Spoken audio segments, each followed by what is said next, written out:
দেখো বোর্ডে একটা ডায়াগ্রাম আছে বা এগুলো ডাইসের সাম বলা হয়। এটা এটা যে কোনো পরীক্ষায়, এসএসসি, সিজিএল বা পুলিশের পরীক্ষায়, মেজরিটি তুমি বলতে পারবে না যে কোনো পরীক্ষায় আসে না, এটা থাকবেই। তো এটা করার একটা আমি লজিক তোমাদের শেখাচ্ছি। লজিকটা দেখো।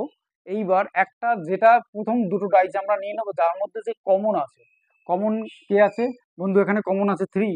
তারপরে তোকে ক্লক ওয়াইজ বা অ্যান্টি ক্লক ওয়াইজ ঘোরাও। আমরা এইভাবে ঘোরাবো।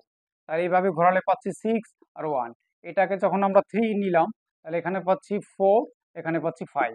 এই যে নিয়েছি আমরা, ফলো করো। তার মানে তোমার 6-এর অপোজিটে 4 আছে। এখানে কোশ্চেনটা অ্যাকচুয়ালি একটু বলে নি, সরি। এটা আছে এই কোশ্চেন মার্কের জায়গায় নাম্বারটা কি হবে। ওকে ফ্রেন্ডস, কোশ্চেন মার্কের জায়গার নাম্বারটা কি হবে? তাহলে 6-এর অপোজিটে 4, 4-এর অপোজিটে 6, 1-এর অপোজিটে 5, 5-এর অপোজিটে 1। ওকে, পড়ে থাকে তাহলে 2। তার মানে 3-এর অপোজিটে 2 আছে, কমন সেন্স। 3-এর অপোজিটে কি আছে? 2। তাহলে আমরা এই জায়গাটা পেলাম যে 4-এর অপোজিটে 6 এখানে থাকবে, এখানে 6 আসবে।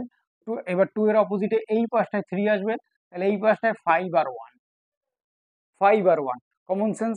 5 আর 1, তাহলে এই জায়গাটায় হয় 5 বসবে, নয় 1 বসবে। দেখো বন্ধু, 4-এর পাশে 5, 5 বসে আছে, এই যে এই পাশটায় তাহলে 5 বসে আছে, তাহলে এই জায়গাটা হবে 1। কত অপশন হবে? 1।